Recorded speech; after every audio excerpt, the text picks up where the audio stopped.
Technology, diversity, wine, the redwoods, and everything in between. Welcome to the Northern California Bay Area, and one show takes you inside the real estate that makes it all happen. This is By the Bay. Hey, what's up, everyone? Welcome back to By the Bay. I'm your host, Dan Ancheta, and I'm thrilled that you're here with us today for another exciting podcast. If you would please subscribe and follow us on all your social media outlets and also on Apple Podcasts, Spotify, YouTube, and anywhere else that you find podcasts. It would be also great if you leave us a review so more people can find the show. And, if someone that you know is in real estate or looking to buy a house, why don't you share the episode with them? That would be great. Anyhow, I have a return guest today. Is one of my top referral partners, Brent Mosbacher from Coldwell Banker, is here, and we're going to talk about like partnerships and everything else that's going on. But dude, it's good to see you. And how you been? It's great to be back. I think I was the original? I think you were the very first episode. I have to think how you were. The very first episode I did, like an intro, was like just me, right? And like, here's what the show is going to be about. And then you were the very first guest. So we're coming full circle here. I think this is episode 45. We're almost coming up on that 1 year of shows. And so I wanted to talk. We've been doing business. We were looking at the spreadsheet of all the deals that we've done together for 6 years. Yeah. I mean, it feels like it hasn't been that long, but as you start looking back at the calendar and you think about COVID and all the days you sat in your house alone, went by pretty quick. Yeah, right. And we were like, we didn't have kids then. We've got 3 now. You've got 2, and we've got just life's very different than what it was back then. Oh yeah, it was in ways much easier, and it is what it is now. We're preschool pickup. Yeah, daily seeing each other. Our kids go to the same preschool by happenstance, and kind of cool that we're creating a little network there with some of the preschool dads and so on. So kind of what I wanted to talk about, just for the listeners, just like the importance of the partnership between your real estate agent and the lender, and how that should look and feel, right? If it's like going really well, and how like the customer should experience that.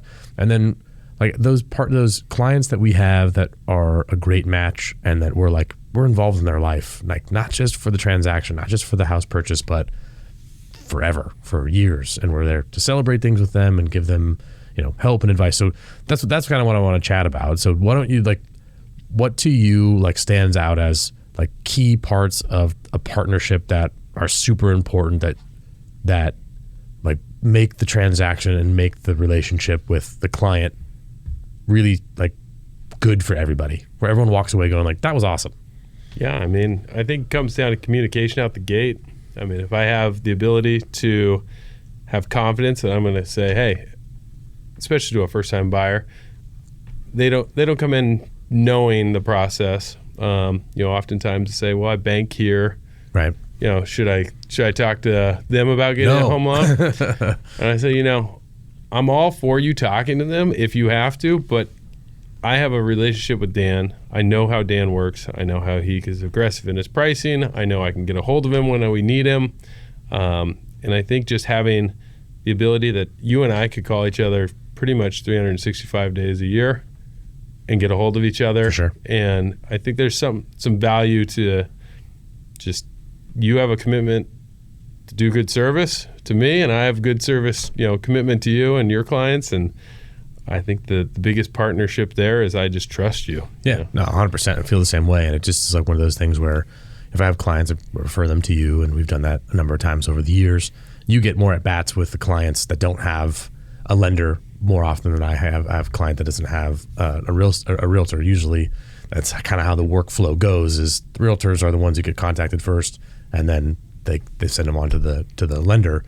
But when I do have clients to send your way, I have nothing but trust in that you're going to take care of them just like you would, me personally or anybody else. So yeah, that communication piece and just like accessibility, I think, is often overlooked because people are like, well, what's the rate going to be? What's the cost? It's like, well, most lenders are kind of the same. Like there's obviously outliers that are like online shops that have terrible service or, potentially a little bit less expensive. And then there might be places that are slightly more expensive, but we're all kind of like right in a certain band. It's really about like the customer experience, making sure that you're getting sound advice, that you're not just like, oh, everyone gets a 30-year fixed and everyone pays a point. Like it should be more involved like understanding what their goals and objectives are, and like doing that deep dive into like what makes this client tick, right? Like what's important, what's the most important thing to them? Yeah, what makes them also comfortable, you know, and sometimes it's them having somebody to express, you know, their fears, their excitement, their worries, you know, all of it, and you're always so good at listening to them and kind of finding out thanks. the Years of bigger therapy picture. paying off. Yeah. No, but I appreciate that. And like, you know, trying to normalize, like this is a scary, overwhelming, generally the biggest purchase of your life. Right. So, you know, you want to know that you're in good hands, and the other person that's on the other side funding this loan for me or helping me find the home is thinking about my best interest, not, you know, when are we closing? It's, you know, and I think we do a good job of nurturing relationships with our clients to make sure that they know from the get-go it's all about their satisfaction in the end, and then hopefully their satisfaction, you know, turns it back into when they need to sell or buy again. They're thinking top of the mind. These guys were great to work with. There's no other option, right? Yeah. I mean, that's the goal. It's really important. I'll tell our clients, like, hey, my objective at the end of this is that you feel so taken care of that you want to go out and tell everyone that you know that they have to use Dan. They have to use Dan and Brent, right? That's my. I'll tell them that. And if I'm off track, if I'm not hitting that for whatever reason along the way, let me know, because I want to fix that right away. Right. Like, and starting off with that is my intent. I'm trying to set the tone in that relationship. Like, I'm here to normalize your experience, and I'm here to give you an amazing customer experience.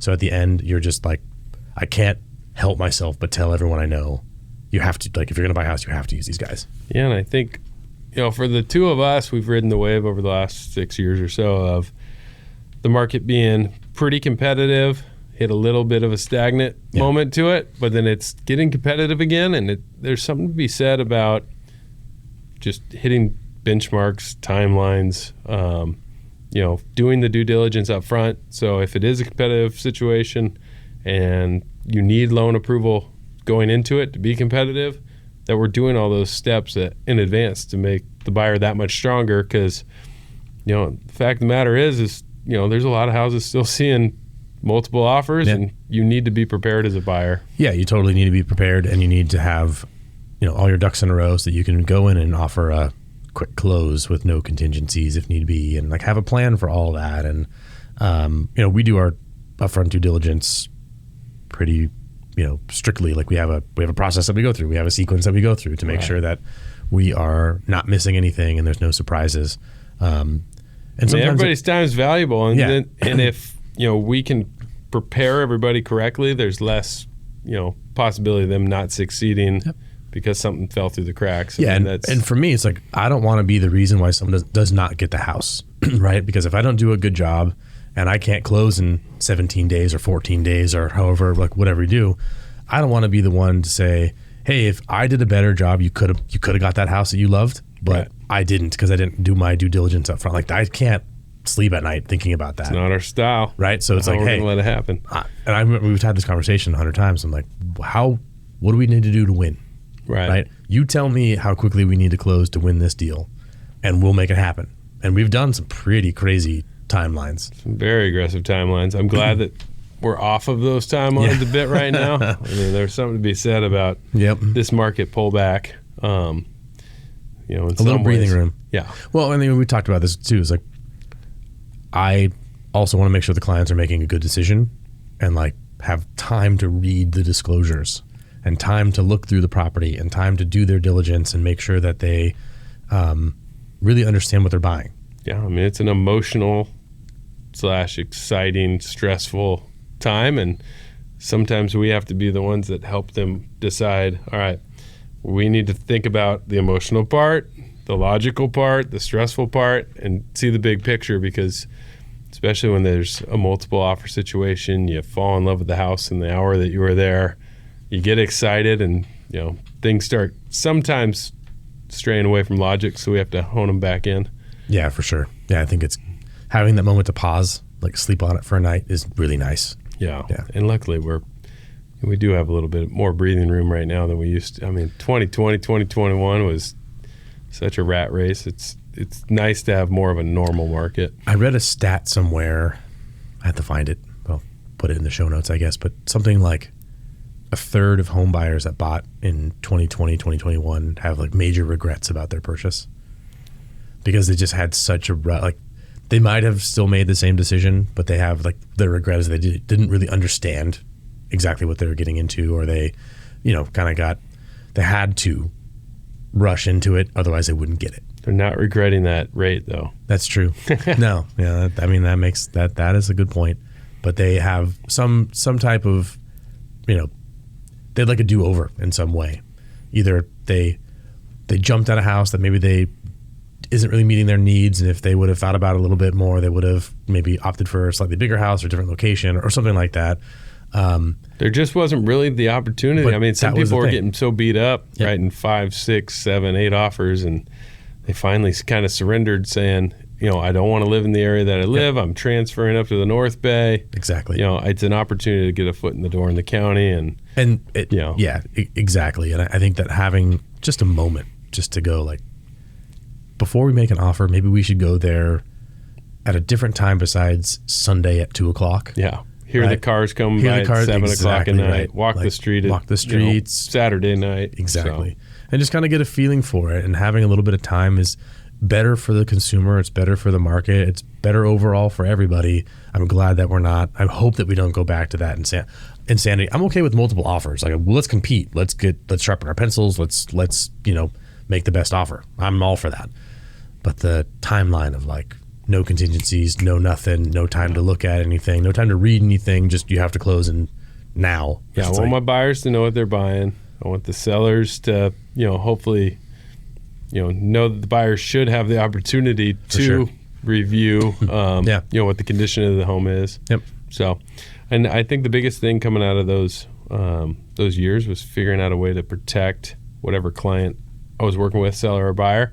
Seller to disclose to the max capacity, buyer to make sure that, all right, let's collect as much information as we need to make a logical decision to move forward with this house. Yep. And not an emotional decision. Yeah. So that's hard, overriding that emotional thing. Like, we bought our house and Meg walked into it and she's like, I love it. I was like, okay, hold on, right? Like, let's look at the whole thing first before we. I mean, I feel like boom, dealing with home purchases is, for us primary residents is one of the most emotionally driven purchases anybody makes. 100%. Like you see a t-shirt for $40, you're not going to get emotionally driven that, oh, somebody else wants it. I'll buy 55. Yeah, exactly. So it's just wild how, I talk to clients about this a lot, it's like, especially on the listing side, is how you price is very specific to what kind of competition or how do you want to build this up. And if you want to build it up to be competitive with an emotional spirit to it, I always kind of err a smidge low to build up the competition, because especially if it's a place that's just very well done or there's something special about it, then you're going to see people coming through it. Make those people tell you what it's worth. Well, those houses you walk through and you're just like, yeah, this is going to crush it, right? Some of them are like, all right, this is nice, or this needs some work, or this is right for somebody. But there are some houses that are just like, wow, this is a really and the market house. will tell you the value. Right. You can. The market does not lie. No, the biggest thing I can tell, sellers especially is, if you overprice, it's only going to hurt you. If you underprice, and it's a property that I can, guarantee is a special property that's going to yield multiples, you're not going to leave money on the table. Right. So I'm just like thinking back on some of our past clients and stuff. One of the things that I really like most about it is just seeing how their families have grown over the years, and sending them birthday messages and cards and stuff like that, and just celebrating the success of people getting a new job and doing other things. And interestingly, the feedback I get from people is like, nobody else does that. Like, people don't take the minute to send a voicemail or send a text or a call or send a video on someone's birthday. And it just kind of surprises me in a way that like, it's not kind of standard, right? There's not like a standard experience. I would love for our industry to like level up the way that we care for clients after the transaction. Yeah, I'm okay with the industry not, because we're doing it. So, I mean, maybe it'll help us stand out. I think it does. But, I mean, it is fun. Like, you and I will text, like, if we run into past clients and we get a little tidbit that we didn't know about, like saying, oh, do you know their second kid's going to All-Stars or whatever, baseball, and just kind of knowing those life moments. It's awesome. Like, I ran into so-and-so. Do you know they're expecting their second kid? Like, stuff as like long that. as we were disclosed that we could share. Of course, we wouldn't over-disclose. No, it's just fun. Like, because oftentimes I'll talk to clients and then somehow your name gets brought back into the conversation, and we talk about, just the overall experience. And we have a lot of mutual clients that had a good experience on both ends. And, that's not the Quicken Loans way, and if I find out that you sent them something nice, like, that makes me happy, especially when I refer them to you. And, it's like, it's an extension of your team, right? Yeah. Like it's also a reflection of who you're choosing to do business with. And like, we take care of our clients. Like, we make sure that they're, we do door drops, we do different things just to make sure that they remember that we're here. Right. And I don't want, like, my worst fear, and this is another stat that I've quoted on the show and I still haven't found the article about it, but there's a stat from the Mortgage Bankers Association that like 70% of consumers, like 2 months after their loan closes, can't tell you the name of their loan officer. And I oftentimes I'll ask somebody like, oh, who'd you work with? And then when they say they can't remember it, I'm like, I never want to be that agent. That's exactly it. I want at the tip of their tongue, I want them saying, oh, I worked with Brent. Yep. I mean, if they screw up Mosbacher, whatever. But as long as they remember Brent, I'm always like, all right, I'm doing something right. I'm nurturing the relationship. That's it. I'm showing them that I care, and that's really interesting. Like, I have to go back and do a survey now. Like, who actually remembers who you worked with? You know what I mean? Because we talk about, like, oh, it's so important who you work with matters, right? Who you work with matters. You have to make sure that you're working with the right people. If you haven't left a lasting impression where they remember you a year, 2, 5 years from now, like, who helped you buy your house, like your biggest purchase, something that you live in every single day, right? And you're making mortgage payments on. If they don't remember who your lender is or your realtor is, like, that's got to be number one. That's got to be like a number one priority, is be memorable. Right. It has to be a different enough experience so they're like, this is who it was and this is why I remember it. So I got an old school system at my my home office. Yeah. I have like a pretty fun calendar my wife made me for last year of events that happened the year prior. And I have a colored coded system where each year I plug and chug everybody's info, and it's house anniversaries for home sales. Mm-hmm. Instead of getting a notification on my phone, I have it all there. It's color coded. I have my birthday list each month. I think Rachel Spongeberg's birthday's today. Happy birthday. Happy birthday, Rachel. I've yet to update it because you guys just closed in her house, but I know now. After this, we'll send her a quick video. Yeah, you'll be on the next year's birthday card list. So I send a birthday card out each year to each client, just because, I mean, I can think on, I don't know, maybe 2 or 3 people send me a birthday card each year, and you remember who they are. 100%. And I like taking the time to go through the aisle and find ones that I think kind of hit personalities, and so it's fun. I got about a stack of 35. Little gestures. It doesn't have to be a crazy expense. It's not like you have to send everyone a $700 bottle of champagne for their birthday. It's just like, pick up the phone. Yeah. Like, it was my birthday last month, right? And so, like, I got a bunch of calls. Well, I got a bunch of, like, Facebook messages. I got a few texts. I got a couple of phone calls. I got 2 cards, right? And I could remember exactly who did what, right? And it's just like, acknowledging someone's birthday is super cool. I think just take the extra 20 seconds to pick up the phone and just say happy birthday without trying to sell someone something. Oh, yeah. Phone calls are tough now, though. I feel like more times than ever, you leave more voicemails. But even if I receive a voicemail, it shows that somebody put that extra My latest effort thing in. is just shooting a quick video on my phone. Hey, what's up, Brent? Just going to call and wish you a happy birthday. Hope you're having a good day. Talk to you soon. Done. Text. And that way it's there. It's personalized. It's not like a, hey, happy birthday. And then you could send the same message to 50 people, like say their name, you know? I have more of a face for radio. By the way, this is audio and video. Hopefully you're remembering that. Dude, so I just think that, highlighting just how the importance of having a lender and a realtor that work well together, that complement each other's style, that kind of understand how each other operate, so that like I know how you work, I know how to anticipate what's going to happen, and we can communicate our way through the relatively complicated process, right? Without the customer having to really be involved in a lot of it. Yeah. Right? I mean, the goal is to make it as stressless as we can for them. Yeah. I mean, we have some stuff that we have to handle in the back Of course. end, but it doesn't need to be brought to surface to stress them out Right. any more than they need to. And that's a part of our like upfront file prep. It's like I try to tell them, when you find the right house, I don't want you to try to find your tax returns that I need. No. I want you to be imagining what that first birthday or holiday or whatever it is at that house. I want you to be thinking about the furniture that you need. I want you to be focusing on what the most important thing, which is your family, right? Like, don't worry about all the other junk. We've got maybe almost a handful of people that are future prepped right now. Yeah.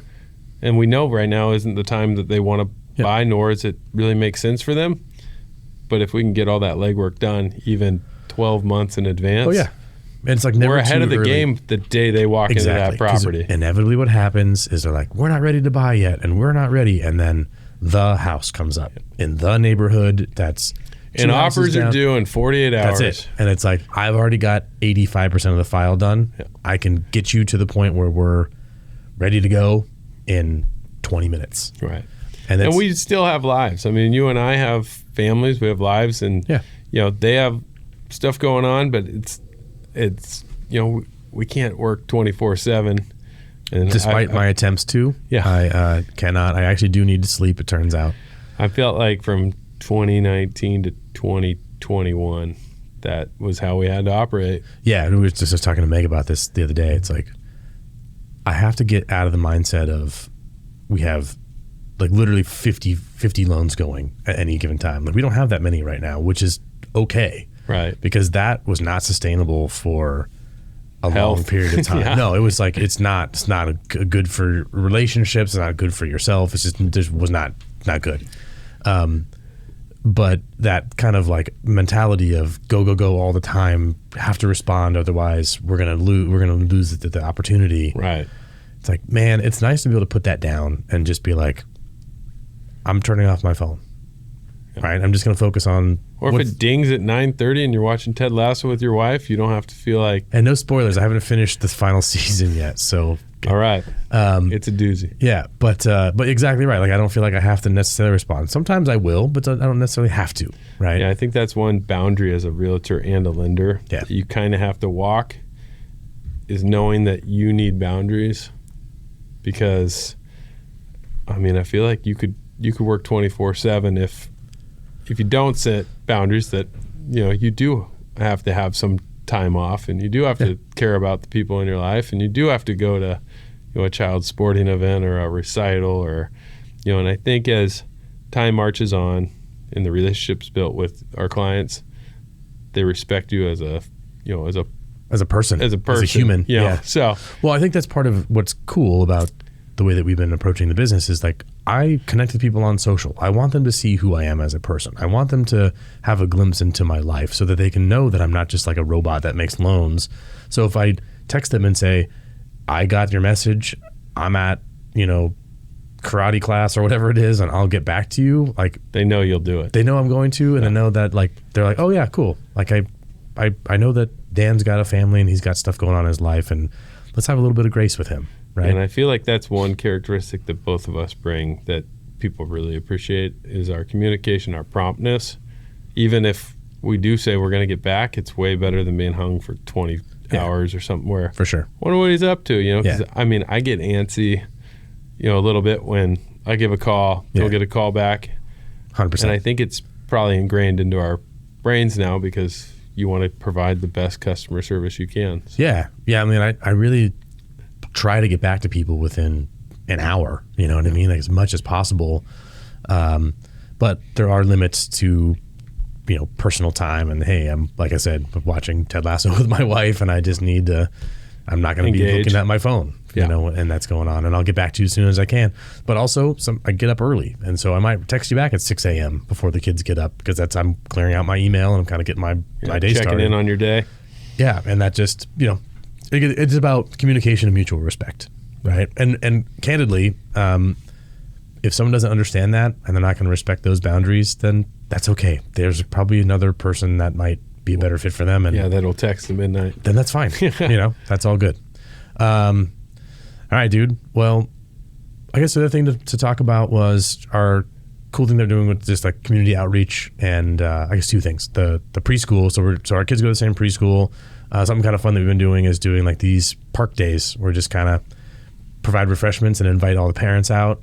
Yeah, and that's been awesome. It's super cool. Like meeting. So kids started going there like right at the end of the COVID time, right, when the schools reopened, but we weren't able to like go into the school. We like just drop off the kids at the door, so you didn't really like meet any of the parents. So we were like, hey, and all I heard was, who'd you play with today? Yeah, little guys in the back yapping off names. I don't know who this is. Yep. Everybody's been wearing a mask. You know, the school's trying to protect. Yeah. You know, we don't want people to get sick. 100%. We don't want people in. They were good about about keeping everybody healthy, but I think us starting those park days is fun just because now it not only a culture for us, but other parents have been able to interact with other parents. Exactly. And then it's fun to put a face to a name to the little kids that our kids are talking about. And I've enjoyed doing that. And, you know, I got my little man's a big graduate in TK, but his little sister will be there for a while. Off to TK. Super exciting. Yeah. Our middle daughter has another year there, and then our little one will start next year. So we're in it for the next got a couple more number of years of doing that. And then lastly, let's give a shout out to your softball team. That's like your Wednesday night league. Is that what you're playing? It is. We've been successful the last couple years together, and ever since we came back from COVID, we've come back pretty strong, and it's been fun. So it's always good to see those guys. We don't get to hang out enough. Yeah.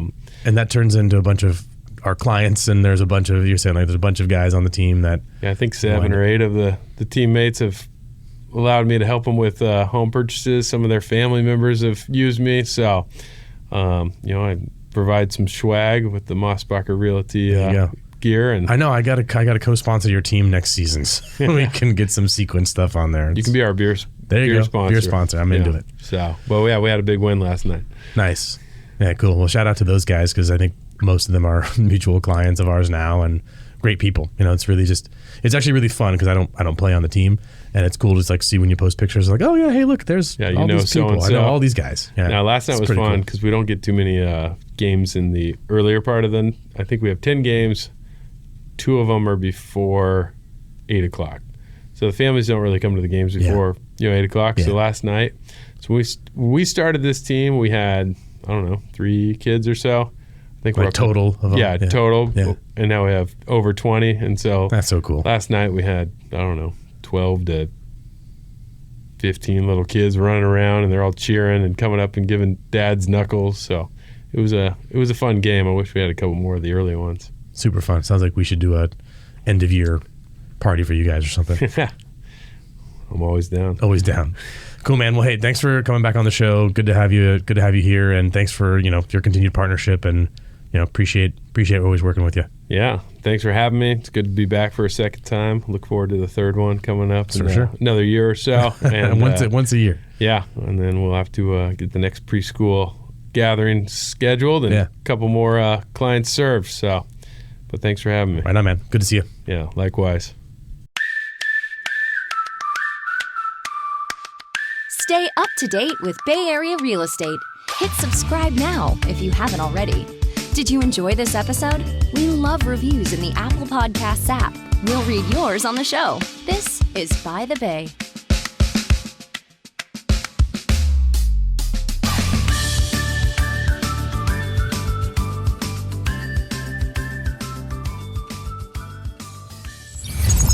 London Ear Media.